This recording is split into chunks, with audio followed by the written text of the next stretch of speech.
Welcome to my YouTube channel, One Race, Human Race, All Human. Today is Wednesday, June 1st, 2022. My YouTube channel is not important. I'm not important. What I'm about to tell you is very, very, very important to our democracy. Article 1, Section 4, Clause 1 says, the times, places, and manner of holding elections for senators and representatives shall be prescribed in each state by the legislature thereof, but, according conjunction, but the Congress may at any time, but the Congress may at any time by law make or alter such regulations, except as to the places of choosing senators. That's the bedrock view of the Constitution. Bedrock view means originalist, strict constructionist view. Reading it just as it's written, Congress at any time by law may, what? What can they do? Law, make or alter such regulations. The time, places, and manner of holding elections for senators and representatives shall be prescribed in each state by the legislature thereof, but the Congress may at any time by law make or alter such regulations, except as places of choosing senators. Now, what you're about to hear from Chris Hayes is very, very important about a scheme to really steal the election in 2024. And I'm recommending that we have congressional hearings immediately on this issue so that in November 2024, whoever wins the election wins. Whoever wins presidency wins. A fair and free election. That's America. That's democracy.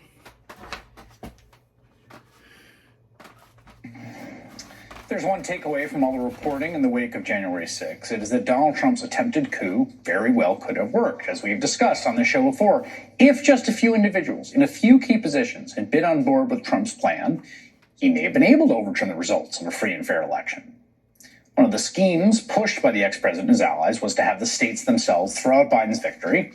We saw an attempt at that in Michigan and in Georgia, where there was immense pressure on election officials to put their fingers on the scale for Trump. Thankfully, it didn't work. Now, Republicans are doing everything they can to make sure it works next time. My next guest uncovered Republican operatives who are working on, quote, a multi-pronged strategy to target and potentially overturn votes in Democratic precincts. Heidi Pritzker broke this story writing for Politico. A remarkable new piece about the ways in which the RNC and other Republican groups are plotting to contest upcoming elections in Michigan and other swing states. Heidi, great to have you on. So just tell me a little bit about what this effort is, who's coordinating it, and at what level they're looking to do it.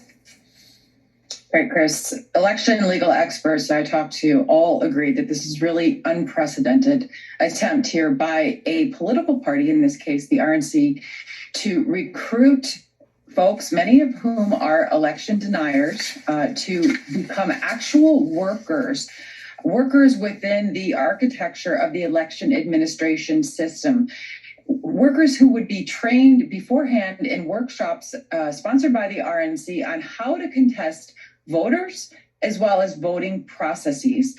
Workers who will be equipped with new tools, for instance, such as a hotline where they will be in touch constantly with roving party attorneys who can help them determine whether they have a legal challenge, whether they can file a legal challenge, as well as a website, Chris, that's being developed. They contracted with a company called Zendesk, which you may be familiar with if you've ever used that online software where you live chat with retailers. Well, that's what they're planning to use to connect these individuals with roving party attorneys. But it doesn't stop there. There's also a much broader network, and this is the unprecedented part as well, which is the talk of recruiting friendly district attorneys.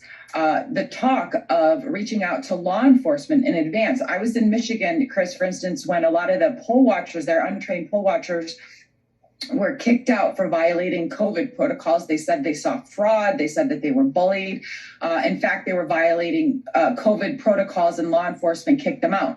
This time, there's a coordinated effort to reach out to law enforcement. Even one official who talked about creating a kit to educate law enforcement on the problem of voter fraud. Of course, we need to point out that in Michigan, there were over 250 audits done by local clerks, as well as a Senate GOP report that found no evidence of widespread fraud. So the bottom line here, Chris, is that there's a lot of concern that the end effect of this would be simply to create a lot of chaos in Democratic precincts, because those are the precincts that I heard them talking about again and again on the tapes. They were places including Detroit, Pontiac, Southfield, Flint. Those also happen to be heavily minority districts. So what you're talking about here are bringing in a lot of GOP Trump supporters who think that there was fraud in these minority districts to actually challenge votes and voters. And it just gives us a window into the breadth of this strategy that, frankly, Steve Bannon has been talking about for quite some time openly on this podcast that he calls the precinct strategy, which is placing a lot of these individuals into positions of authority within the election administration system, which is different than what happened in 2020, of course, where you just had a lot of untrained poll challengers. And it was easy for law enforcement as well as clerks to say, hey, no, you've stepped over your boundaries. You got to go outside. Okay, I just want to be clear about this because I think the insidiousness here is key. We're talking, Romney McDaniel had this response that was like, well, poll watchers are literally how this works. And my understanding, though, is that, there's two kinds of people in a precinct, right? There's the folks that are, administering the election who are nonpartisan, right? They're making sure you got your ballot. They're giving you a sticker. Maybe they give you a Dunkin' Donut. And then there's, usually, one rep each of each party or campaign can have a poll watcher, right? Depends on the rules in different places. And those people are there in a kind of partisan capacity. My understanding, though, is the plan here is that former group, the coffee, the donuts, the sticker people, the people who are doing all that stuff in a purely administrative capacity, to essentially use them as undercover inside saboteurs who are then blowing the whistle on people.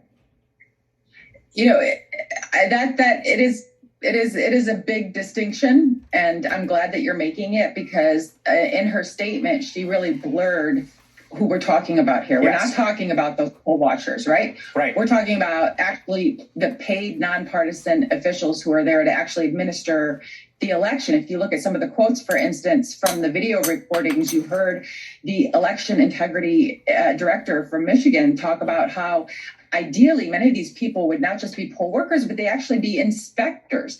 And even if they're not inspectors, they want them to do all sorts of things, such as demand demos of how the machines work, demand tabulator results, make the clerk show them that the voting machine's not connected to the internet, for instance. All of these conspiracy theories, frankly, that we heard from 2020, and the end impact, again, of this is just potentially just create a lot of chaos in Democratic precincts. You heard Trump recently say himself within the past week or so to the New York Times that he was weighing his endorsements for state legislative candidates based on individuals who would want to have the state legislature play a greater role in certifying elections. Well, this is showing how something like that could bubble up at the grassroots. If you kick up enough dust, if you kick up enough legal haze, there's a possibility to say, hey, those Democratic precincts, they're a mess, right? We can't certify there. The state legislature is going to have to step in. Other potential way to disenfranchise and cause chaos was pointed out by an election clerk who tweeted my story today and mentioned how if you occupy these clerks and these precinct captains, you're de facto disenfranchising people who have to wait in really long lines while you entertain some of these challenges. I just want to be clear about what is being trained here and what the takeaway is. It was great reporting, Heidi Pritzball. Thank you very much. Appreciate it. Thanks. So what we need done is to have committees and Congress, bipartisan, to make sure that the upcoming election in 2024, right, November 2024, is fair and free and accurate. One way of doing that is by getting all the Secretary of States to testify and to have them give a breakdown of everyone, all Republicans, all Democrats, all independents in their state, break it down by counties, and share it with the American public. And whoever wins, wins.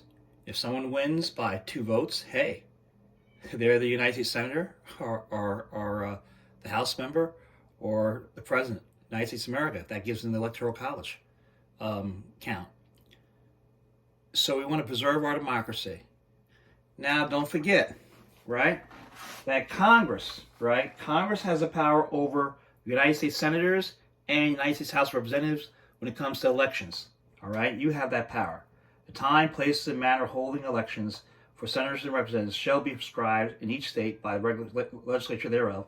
But Congress may at any time, by law, make or alter such regulations, except as to the places of choosing senators. So we need to have the American public know and believe through evidence, verification, that the elections are free and fair. And we start now toward that day. So there is no chaos. We don't need a Hayes Tillman. We don't need that type of thing going on in our country. We need to bring people together. We're one nation, under God, indivisible, with liberty and justice for all. And whoever wins the election fairly and squarely wins the election. If a Republican becomes president on January 20th, 12 noon, on 2025, hey, so be it. Democrat wins, so be it. Bottom line is that each citizen needs to know that they know that they know that everything's been done accurately and fairly. And you'll have the fake news. That's why you have to have bipartisan committees come together. People of good faith. People who love America, love this great nation, the greatest nation on the face of the earth. Are there some problems? Sure. But America transforms all problems. That's the greatness of America. We are that city shining bright on the hill. And so let us save our democracy. Let us bring people together. By now having hearings, by now finding out in each state exactly how many people are registered to vote, having Secretary of States testify, Democratic Secretary of States, Republican Secretary of States, okay, and bringing people together, bring the data together so that our democracy is strengthened. Thank you again for being my YouTube channel, One Race, Human Race, all human. You're important. America's important. Democracy important. And don't forget, as goes America, so goes the world. Please retweet this video and call your congresspeople, call Speaker of the House Pelosi and Majority Leader Steny Hoyer and the Whip Congressman Claiborne and others, you know, so that we can save our democracy and prevent chaos from happening in our nation. One nation, under God, indivisible, liberty and justice for all. And yes, there's one race, that's the human race. We're all human beings. And we've been blessed to be here and be born in America, be here in America, the country that leads the world in democracy. God bless you.